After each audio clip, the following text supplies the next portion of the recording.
এখানে দেখুন, এটা হলো আমাদের ভারতের রাশিয়া থেকে কেনা S-400 এয়ার ডিফেন্স বা মিসাইল প্রতিরক্ষা সিস্টেম। আর এটা হলো আমাদের ভারতের নিজস্ব বানানো এয়ার ডিফেন্স সিস্টেম। আমাদের ভারত এমন একটা নিজস্ব এয়ার ডিফেন্স সিস্টেম তৈরি করেছে যা শত্রুর বিমান, ফাইটার জেট, ড্রোন, মিসাইল সবকিছু আকাশেই ধ্বংস করে দিতে পারে। শুধু এটাই নয়, এই সিস্টেমের সামনে যখন কোনো ফাইটার জেট, মিসাইল বা ড্রোন আসবে তখন প্রথমেই বুঝে নেবে যে এটা আমাদের ভারতের নিজস্ব নাকি শত্রুপক্ষের। মানে আমাদের ভারত আর শত্রুর লক্ষ্যবস্তু আলাদা করে শনাক্ত করার অত্যাধুনিক প্রযুক্তি এর মধ্যে রয়েছে। আপনাদের মধ্যে হয়তো অনেকেই জানেন যে এতদিন ধরে শত্রুপক্ষের ভয়ঙ্কর মিসাইল আটকানোর জন্য রাশিয়ার থেকে কেনা S-400-র উপরেই ভরসা করতে হতো আমাদের ভারতকে। কিন্তু এখন আমাদের ভারত নিজেই সেই ধরনের একটি অত্যাধুনিক প্রযুক্তির এয়ার ডিফেন্স সিস্টেম তৈরির একেবারে শেষ পর্যায়ে পৌঁছে গেছে, আর সেই সিস্টেমের নাম প্রজেক্ট কুশা। কিন্তু এখন প্রশ্ন হলো, এই সিস্টেম কি S-400-র নকল করে বানানো নাকি এটা সম্পূর্ণ আলাদা, যা আমাদের ভারতের প্রতিরক্ষা ব্যবস্থাকে একটা আলাদা লেভেলে নিয়ে যাবে?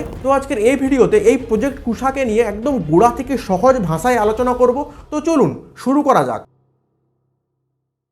দেখুন, কুশা হলো ভারতের নিজস্ব বানানো একটি দূরপাল্লা এয়ার ডিফেন্স সিস্টেম। এই সিস্টেমের রেঞ্জ কতটা, এটা কতটা ভয়ঙ্কর এবং এটা কি S-400-কে টেক্কা দিতে পারবে, এইসব বিষয়গুলো নিয়ে আমি একটু পরেই আলোচনা করছি। কিন্তু এই সিস্টেম বানাচ্ছে ভারতের প্রতিরক্ষা গবেষণা এবং উন্নয়ন সংস্থা DRDO। এটা মাটি থেকে ছোঁড়া হয় এবং আকাশপথে আসতে থাকা শত্রুর মিসাইলকে ডাইরেক্ট আঘাত করে ধ্বংস করে দেয়। কুশা তৈরি হচ্ছে মূলত ভারতীয় বায়ুসেনা বা ইন্ডিয়ান এয়ারফোর্সের জন্য। ভবিষ্যতে এটা অন্য বাহিনীর সাথেও যুক্ত হতে পারে। 2022 সালের মে মাসে এই প্রজেক্ট অনুমোদন করেছিলেন আমাদের ভারতের প্রধানমন্ত্রী নরেন্দ্র মোদী। আর ঠিক 1.5 বছর পরে 2023 সেপ্টেম্বরে প্রজেক্ট কুশার 5টা স্কোয়াড্রনের জন্য প্রায় 21,700 কোটি টাকা নির্ধারণ করা হয়। এই এক একটা স্কোয়াড্রন হলো এই সিস্টেমের পুরো একটা পরিবার, যার মধ্যে থাকবে মিসাইল, রাডার, যোগাযোগ ব্যবস্থা, মিসাইল অপারেটর। মানে ধরুন, পশ্চিমবঙ্গের কোনো একটা রাজ্যে যদি এই সিস্টেম বসানো হয়, তখন সেই অঞ্চল এবং তার আশেপাশের পুরো আকাশপথ সারাক্ষণ নজরে থাকবে এই সিস্টেমে। এইরকম 5টা স্কোয়াড্রন বানাচ্ছে আমাদের ভারত। তাহলে ভাবতে পারছেন,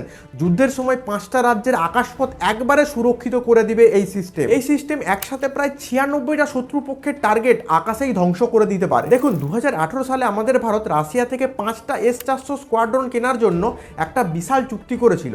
সেই চুক্তিতে টাকার পরিমাণ ছিল প্রায় $5.5 বিলিয়ন।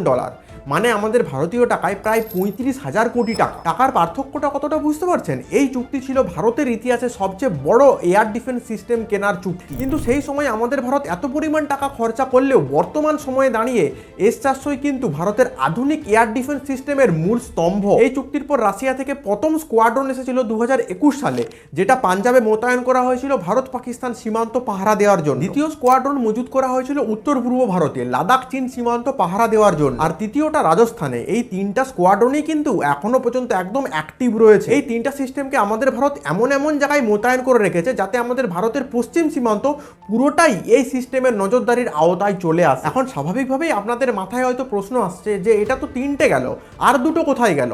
আসলে আর দুটো স্কোয়াড্রন এখনো রাশিয়া আমাদের ভারতকে ডেলিভারি দিতে পারে, কারণ রাশিয়া ইউক্রেনের সঙ্গে যুদ্ধে জড়িয়ে পড়েছে। আর এই যুদ্ধের পরিস্থিতিতে কোনো দেশকে সহজে অস্ত্র পাঠাবে না। কিন্তু আমাদের ভারত 5টা স্কোয়াড্রনের পুরো টাকা রাশিয়াকে পেড করে দিয়েছে, প্রায় 35,000 কোটি টাকা।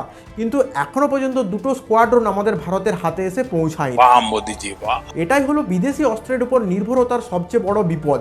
সেই জন্য যেই দেশ নিজেদের অস্ত্র নিজেরাই বানাতে সক্ষম, সেই দেশ তত বেশি শক্তিশালী। আরও একটা ব্যাপার আছে, বর্তমান সময়ে দাঁড়িয়ে কিন্তু যুদ্ধের ধরন সম্পূর্ণ বদলে গেছে। 10 বছর আগে যুদ্ধ মানে ছিল ফাইটার জেট বনাম ফাইটার জেট, কিন্তু এখন যুদ্ধ মানে হাজার হাজার সস্তা ড্রোন, একগুচ্ছ ক্রুজ মিসাইল আর দূর থেকে নির্ভুলভাবে আঘাত করতে পারে এমন পারমাণবিক অস্ত্র। রাশিয়া ইউক্রেন যুদ্ধ বা আমেরিকা ইরান যুদ্ধের দিকে তাকালেই বুঝতে পারবেন যে একটা দেশকে কাবু করতে হলে বিশাল সেনাবাহিনী পাঠানোর দরকার নেই। শুধু আকাশপথে একগুচ্ছ মিসাইল আর ড্রোন ছুড়ে দিলেই সেই দেশের এয়ার ডিফেন্স সিস্টেম যদি শক্তিশালী না হয়ে থাকে, সেই দেশের প্রতিরক্ষা ব্যবস্থা চাপে পড়ে যাবে। এই ধরনের আক্রমণকে বলা হয় স্যাচুরেশন অ্যাটাক। মানে একই সময়ে কোনো দেশের ওপর এত বেশি পরিমাণে আক্রমণ করা হবে যে সহজে সেই দেশের নর্মাল ডিফেন্স সিস্টেম সব কিছু সামলাতে পারবে না। আর 2025 সালে অপারেশন সিন্দুরের সময় ভারত পাকিস্তান যুদ্ধে ভারত এই বাস্তবতাটা হাতে কলমে দেখেছে। এই যুদ্ধে রাশিয়া থেকে কেনা S-400 এয়ার ডিফেন্স সিস্টেম কিন্তু খুবই গুরুত্বপূর্ণ ভূমিকা পালন করেছিল। এই যুদ্ধের পর আমাদের ভারতীয় সেনার বড় বড় কর্মকর্তারা আরও ভালোভাবে বুঝে গেছিল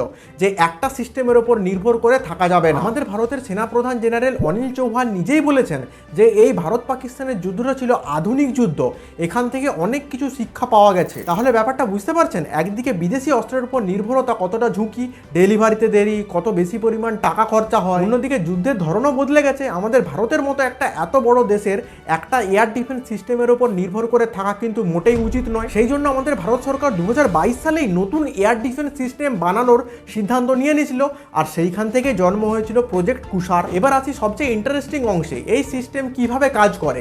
এটা জানলে আপনার কাছে পুরো বিষয়টা পরিষ্কার হয়ে যাবে। দেখুন, এই সিস্টেম মূলত 4টে ধাপে কাজ করে: রাডার, কমান্ড সেন্টার, মিসাইল আর ইন্টারসেপ্ট। প্রথম ধাপ হলো রাডার, মানে এই সিস্টেমের চোখ। শত্রুপক্ষের বিমান, ড্রোন, মিসাইল এই সমস্ত যখন ভারতের আকাশে ঢুকবে তখন সেটাকে শনাক্ত করবে এই রাডার। এই রাডারগুলো সবসময় অ্যাক্টিভ থাকে, আকাশপথে কিছু অস্বাভাবিক গতিবিধি দেখলেই সরাসরি সংকেত পাঠিয়ে দেয় কমান্ড সেন্টার। দ্বিতীয় ধাপ হলো কমান্ড সেন্টার, মানে এই সিস্টেমের মস্তিষ্ক। রাডার থেকে পাওয়া সংকেত এখানে বিশ্লেষণ করা হয়। ধরুন একই সময়ে 20-30টা আলাদা আলাদা টার্গেটের সংকেত পাঠালো রাডার, যার মধ্যে ধরুন আমাদের ভারতের নিজস্ব 5টা ফাইটার জেট, 3টা যাত্রীবাহী বিমান, আর বাকিগুলো সবই শত্রুপক্ষের মিসাইল আর ড্রোন। কমান্ড সেন্টারের কাজ হলো কয়েক সেকেন্ডের মধ্যেই এই টার্গেটগুলোকে আলাদা আলাদা করে শনাক্ত করে শত্রুর টার্গেটগুলোকে চিহ্নিত করে দেওয়া। তৃতীয় ধাপ হলো মিসাইল উৎক্ষেপণ। কমান্ড সেন্টারের চিহ্নিত করে দেওয়া টার্গেট অনুযায়ী মিসাইল লঞ্চ করে সেগুলোকে আকাশপথেই ধ্বংস করে দেওয়া। এই মিসাইলগুলো বসানো থাকে ট্রাকের উপর, যাতে প্রয়োজন অনুযায়ী দ্রুত জায়গা পরিবর্তন করা যায়। ধরুন উপরমহল থেকে খবর আসলো যে এই এলাকায় শত্রুপক্ষ অ্যাটাক করতে পারে, তখন দ্রুত গাড়িয়ে করে এই সিস্টেম ওই এলাকায় পৌঁছে গিয়ে রেডি হয়ে যেতে পারবে। সেই জন্য এই পুরো সিস্টেমটাই আলাদা আলাদা ট্রাকের মধ্যে বসানো থাকে। আর চতুর্থ ধাপ হলো ইন্টারসেপ্ট, মানে আসল সংঘর্ষ। মিসাইলটা যখন টার্গেটের একদম কাছাকাছি জায়গায় পৌঁছে যাবে তখন তার সামনে থাকা কিল ভেহিকেল, মানে মিসাইলের সামনের অংশে যেখানে সেন্সর আর বিস্ফোরক রাখা থাকে, সেটা সরাসরি টার্গেটে গিয়ে আঘাত করে টার্গেটকে ধ্বংস করে দেয়। আরেকটা গুরুত্বপূর্ণ ব্যাপার হলো কুষার 3টে ভেরিয়েন্ট রয়েছে,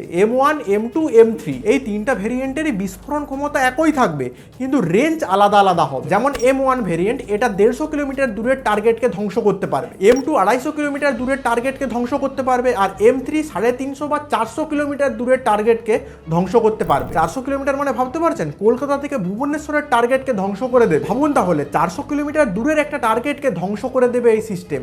এটা কিন্তু মোটেও সহজ কাজ নয়। আর সব থেকে বড় কথা, এটা আমাদের ভারত নিজে বানাচ্ছে। প্রত্যেকটা ভারতবাসীর এটা নিয়ে গর্ব করা উচিত। এই সিস্টেম এমনভাবেই বানানো হয়েছে যে শত্রুপক্ষের বিভিন্ন দূরত্বের আর বিভিন্ন উচ্চতার টার্গেটকে একসঙ্গে ধ্বংস করে দিতে পারে। মানে ধরুন শত্রুপক্ষের একই সময়ে 3টে টার্গেট আসছে, একটা 50 কিলোমিটার দূরে, একটা 100 কিলোমিটার, আর একটা 200 বা 300 কিলোমিটার দূরে।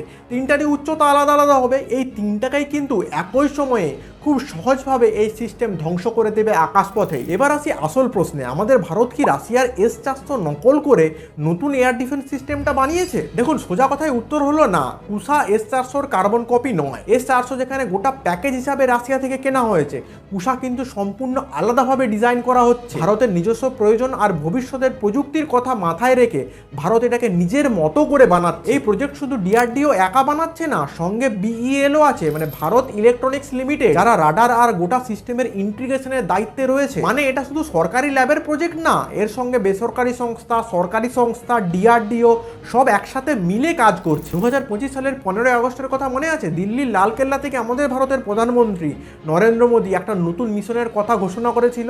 সেই মিশনের নাম কি ছিল?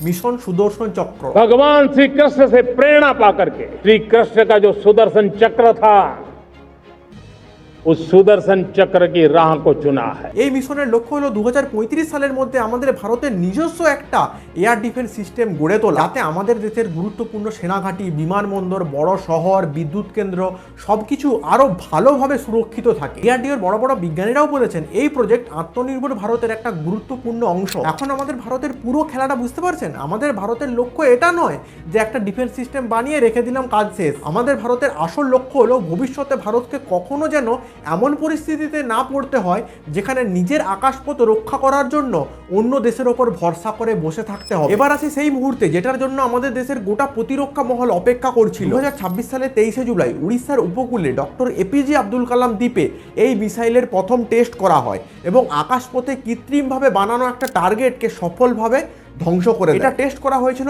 M1 ইন্টারসেপ্টর দিয়ে। এবার একটু S-400 সঙ্গে কুশা তুলনা করা যাক। দেখুন S-400 একটা প্রমাণিত এবং বিশ্বাসযোগ্য সিস্টেম। এই সিস্টেম রাশিয়া দীর্ঘদিন ধরে ব্যবহার করছে, প্লাস অপারেশন সিন্দুরের সময় ভারত পাকিস্তান যুদ্ধে আমাদের ভারত হাতে নাতে প্রমাণ পেয়েছে। আর সবচেয়ে বড় কথা, এই সিস্টেম এক জায়গা থেকে অন্য জায়গায় নিয়ে গিয়ে রেডি করতে সময় লাগে মাত্র 5 মিনিট, যেখানে আমেরিকার পেট্রিয়ট এয়ার ডিফেন্সের সময় লাগে 25 মিনিট। সোজা কথা, S-400 হলো আমাদের ভারতের একদম বিশ্বাসযোগ্য প্রমাণিত একটা সিস্টেম। আর আমাদের কুশা এখনো টেস্টিং পর্যায়ে রয়েছে। সরকারি লক্ষ্য অনুযায়ী 2028 সাল থেকে 2030 সালের মধ্যে এটা সম্পূর্ণভাবে রেডি হয়ে যাওয়ার কথা রয়েছে। এই কুশাকে এখনো বিভিন্ন কৃত্রিমভাবে বানানো পরীক্ষায় পাস করতে হবে, তারপর আসল যুদ্ধের সময় বিশেষ ভূমিকা পালন করতে হবে, তবেই আমাদের ভারতীয় সেনার কাছে বিশ্বাসযোগ্যতা অর্জন করতে পারবে। মানে আপনি ধরতে পারেন এখনো 3 থেকে 4 বছর সময় লাগবে সেনাবাহিনীর হাতে পৌঁছাতে। দেখুন, আমাদের ভারত এই দুটো সিস্টেমকেই পাশাপাশি রাখতে চাইছে, কারণ S-400 তো আমাদের ভারতের কাছে অলরেডি রয়েছে, কিন্তু কুশা ভবিষ্যতের চাহিদা মেটাবে। আর সবচেয়ে বড় কথা, রাশিয়ার উপর নির্ভরতা কমবে।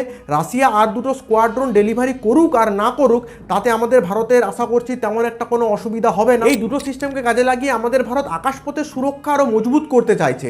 আর এই পুরো মিশনটার নাম সুদর্শন চক্র। আর আমি তো একটু আগেই বললাম যে এই মিশনের লক্ষ্যই রয়েছে 2035 সালের মধ্যে আমাদের ভারতের আকাশপথ সম্পূর্ণভাবে সুরক্ষিত করা। এখানে একটা গুরুত্বপূর্ণ বিষয় উঠে এসেছে। DRDOর প্রধান বলেছেন প্রজেক্ট কুশা নাকি রাশিয়ার S-500 এয়ার ডিফেন্স সিস্টেমকেও ছাড়িয়ে যাবে। মানে সরকার একদিকে দাবি করছে প্রজেক্ট কুশা নাকি ভবিষ্যতে S-400কে তো ছাড়াবেই, প্লাস S-500 এর কাছাকাছি পৌঁছাবে বা S-500কে ছাড়িয়েও যেতে পারে।